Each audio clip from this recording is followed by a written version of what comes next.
Making the jump from 3.5 to 4.0 is one of the biggest transitions in pickleball. Going from a 3.5 level player, where you're around an upper intermediate, to 4.0, where you're an advanced player, is pretty difficult. But there are 3 key tips that I'm going to give you today that are going to help you master that transition so you can up your game, start winning at the 3.5 level, and then graduate up to 4.0.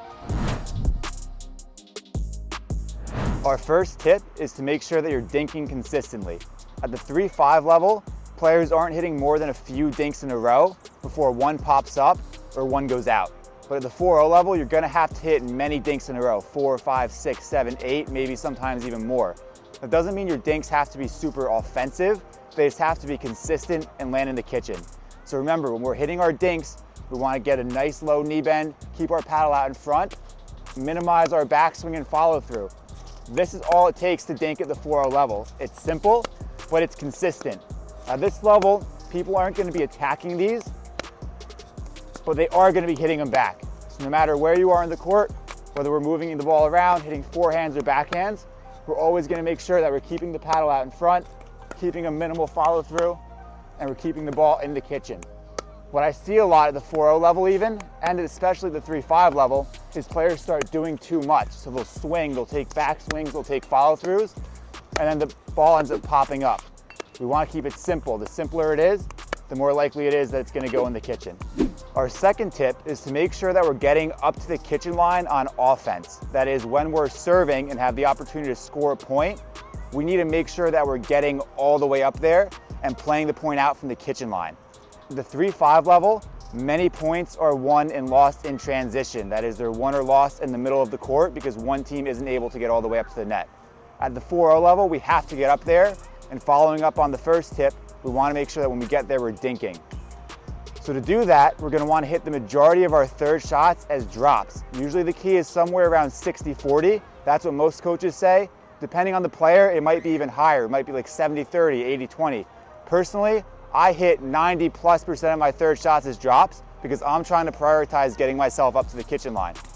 So what I'm going to do is hit my third shot as a drop, move up, stop when my opponent hits, and then use that to establish myself at the line, and from here, the dink battle begins. If I'm hitting the majority of my thirds as drives, especially if I'm driving shots from below my knees, I'm not gonna be able to get up there. If I hit this third shot here as a drive, and it's low, I'm getting stuck back, and I have to hit more shots to get up there. At this level, it's ideal to drive high shots. So when my opponent gives me a super high return that I can crush, that's when I'm gonna go for my drive. Because there, I'm gonna catch him and force an error or get a pop-up. If I don't think I'm gonna be able to do that based on the return, I should just drop it and prioritize getting up to the kitchen line. And our third tip is to make sure that we're putting away high volleys and those opportunities to finish the point. At the 3.5 level, it's not to say that players aren't attacking high shots when they have the opportunity, but they're hitting them a little bit too soft. In order to get to 4.0 and beyond, when we have a ball at shoulder height, we have to crush it. We can't just hit it back soft. We have to put everything that we can into that shot to try to finish the point. So again, shoulder height and above, I gotta be able to crush that ball and hit it down towards my opponent's feet. At the 3.5 level, we see more of that, those softer shots that are gonna end up coming back. But if we wanna get past it, when the ball goes up, we gotta hit it down.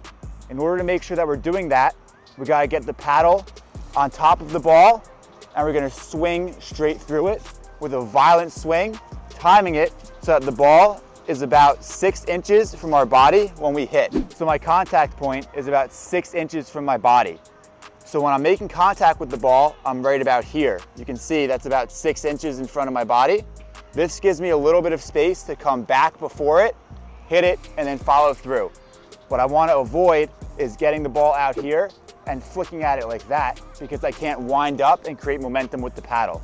That's not to say we're taking a huge backswing with the paddle behind our bodies, but we're giving it just enough space back here so that we can swing forward and follow through.